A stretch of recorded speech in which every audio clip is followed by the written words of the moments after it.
नमस्कार, आप देख रहे हैं नेशनल खबर और आज हम मौजूद हैं दिल्ली में हो रही नेशनल आयुष कॉन्फ्रेंस में और हमारे साथ इस वक्त मौजूद हैं डॉक्टर अवधेश पांडे जो कि MBBS डॉक्टर हैं, MD हैं, और हमारे साथ मौजूद हैं आचार्य मनीष जी भी, जिनको आप अच्छी तरह से जानते भी हैं। तो सबसे पहले हम बात करते हैं आचार्य मनीष जी से। मनीष जी, कैसा अनुभव रहा आपका इस कॉन्फ्रेंस का? ये कॉन्फ्रेंस बहुत ज़रूरी है इस टाइम अगर हम देश में आयुष की, आयुर्वेदा की क्रांति लाना चाहते हैं, क्योंकि इस देश में जन जन तक जब तक आयुर्वेदा नहीं पहुंचेगा तब तक ऐसे ही एपिडेमिक, पैंडेमिक, प्लैंडेमिक आते रहेंगे और देश लुटता रहेगा, टैक्स पेयर का पैसा लुटता रहेगा और मेडिकल माफिया हम लोगों को इसी तरह से खोखला बनाता रहेगा।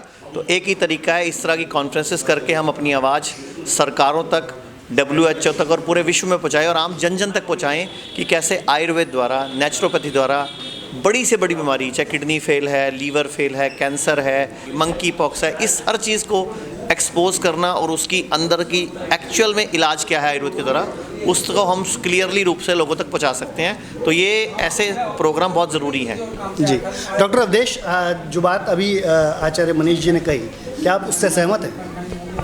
मैं एक दो बातें पहले बोलना चाहता हूँ। जैसे कोई भी बीमारी अगर ली जाए, आयुष अगर फुल फॉर्म ये देखा जाए, ये सभी ऑल्टरनेटिव मेडिसिन का इंटीग्रेटेड फॉर्म है जी। इसमें अगर एलोपैथी को भी इंटीग्रेट कर लिया जाए और आगे बढ़ा जाए, बात ये है कि आयुर्वेद में वो ताकत है जो एक ही दृष्टि से दैहिक, दैविक, आध्यात्मिक एंगल देख लेती है किसी डिजीज़ का, जी।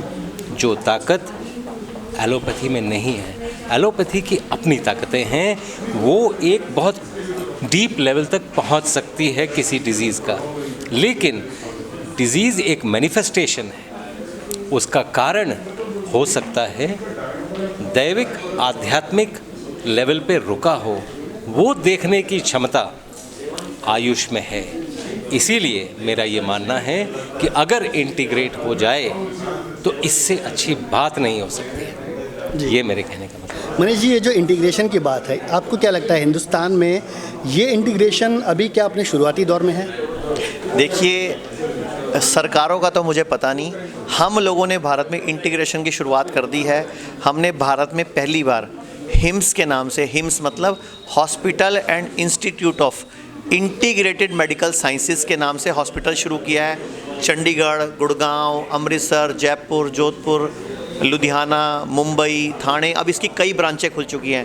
मतलब चंडीगढ़ से जो हमने क्रांति शुरू की थी 11 जुलाई 2021 को, जिसमें मैं हूँ, डॉक्टर अवधेश पांडे हैं, डॉक्टर बिसरू राय चौधरी हैं, डॉक्टर अमर सिंह आज़ाद हैं, डॉक्टर खादरवली हैं। तो ये इंटीग्रेशन है, वहाँ एलोपैथी, आयुर्वेद, होम्योपैथी, नेचुरोपैथी, सब विधाओं का एक ही छतरी के नीचे पेशेंट को ठीक करने के उद्देश्य से हमने जो शुरू किया।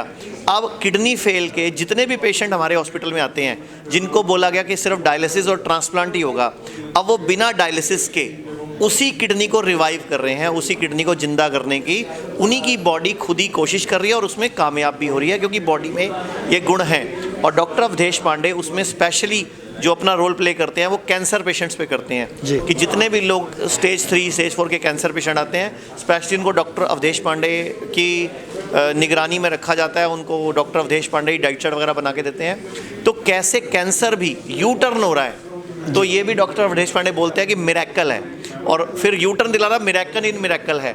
तो ये हम लोग मिलकर इस मुहिम को हमने इंटीग्रेशन की शुरुआत कर दी है। अब भारत की जनता और देश की सरकारें और कर्मचारी बस ये भी इंटीग्रेशन को समझ जाएं, तो इंटीग्रेशन की वजह से पूरे विश्व में हम भारत को विश्व गुरु स्थापित कर सकते हैं कि पूरे विश्व का पैसा भी भारत में आए, लोग इलाज कराने भी भारत में आएंगे। जी जी, बहुत बहुत शुक्रिया आपका डॉक्टर पांडे और मनीष जी आपका। उम्मीद करते हैं कि आपकी जो ये कोशिश है, आपकी जो ये हिम्मत है, ये आगे बढ़ेगी और ये कोशिश रंग ज़रूर लाएगी। तो नेशनल खबर में इस वक्त इस कॉन्फ्रेंस से इतना ही, लेकिन इस कॉन्फ्रेंस का जो संदेश है वो ये है कि हर विधा, हर पद्धति लोगों को सेहतमंद बनाने की, उसका जब तक आपसी सामंजस्य के साथ अच्छा तालमेल नहीं होगा, तब तक हिंदुस्तान को पूरी तरह से निरोग नहीं बनाया जा सकता। फिलहाल इस कॉन्फ्रेंस के इस पड़ाव से इतना ही।